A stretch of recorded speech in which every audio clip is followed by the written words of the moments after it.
എങ്ങനെയുണ്ട് new year ആഘോഷം? എല്ലാവരും ഇവിടെ നിൽക്കാൻ സ്ഥലം ഉണ്ടാവില്ല, അത്രയ്ക്ക് ജനം, അത്ര ക്രൗഡ് വരും. അടിപൊളി പരിപാടിയാണ്. അപ്പൊ ആ നേരത്തെ വന്ന് ഇവിടെ ഈ നിർത്തി നിൽക്കണം 3 മണി സംതിങ് ഇവിടെ ഒന്നും നിൽക്കാൻ നീങ്ങിയിട്ടില്ല. ഈ പരിപാടി കാണാം.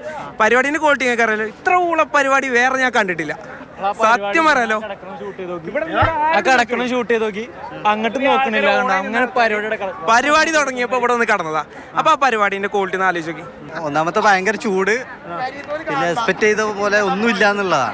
ഒരു ചെറിയൊരു മ്യൂസിക് ഇവന്റെങ്കിലും നന്നായിട്ട് ചെയ്യായിരുന്നു, അത്രേ പറയാനുള്ളൂ. വേറെ ഒന്നുമില്ല. തിരിച്ചു പോവാണ്, പോവാൻ നിൽക്കാണ്. പാട്ടോല് പാടി പഠിക്കാണ്. സൗണ്ട് തീരും പോരാ. പ്രതീക്ഷ അത്ര വന്നില്ല. മലപ്പുറം.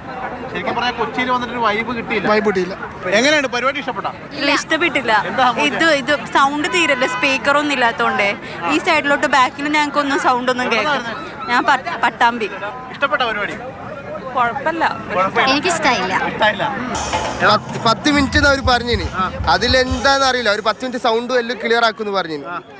ഇപ്പോഴത്തെ പരിപാടി നോക്കിയിട്ട് ഒരു 5 കായ്ക്കില്ല പരിപാടി. ഇവര് വിചാരം ഞാൻ താനൂരുന്ന്. പിന്നെ നമ്മളെ പണി വരെ ഒഴിവാക്കിയിട്ടാ വന്ന്. എന്നിട്ട് ഇപ്പോഴും ഒന്നും കിട്ടില്ല. തോന്നെ ആൾക്കാർ പേരെ പോയി വർക്കിന്റെ മൂഡിലാ എല്ലാരും.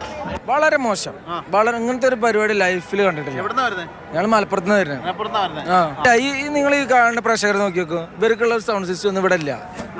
ആൾക്കാരെന്നെ ഇപ്പൊ ഇവിടെ ഇല്ല. ഇപ്പൊ ഒരു 8 മണിക്കൊക്കെ ആൾക്കാരുണ്ടായിരുന്നു, അതും കൂടി ഇപ്പൊ ഇവിടെ ഇല്ലാതായി.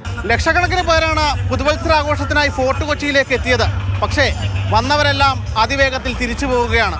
എന്തുകൊണ്ടാണെന്ന് ചോദിച്ചാൽ ഒരുപക്ഷെ പരിപാടിയുടെ മോശം സംഘാടനം കൊണ്ടാകാം. കൃത്യമായ രീതിയിലുള്ള ശബ്ദ സംവിധാനങ്ങളൊന്നും ഇവിടെ ഒരുക്കിയിട്ടില്ല. എന്തായാലും വന്നവരൊക്കെ അത്ര ഹാപ്പിയല്ല.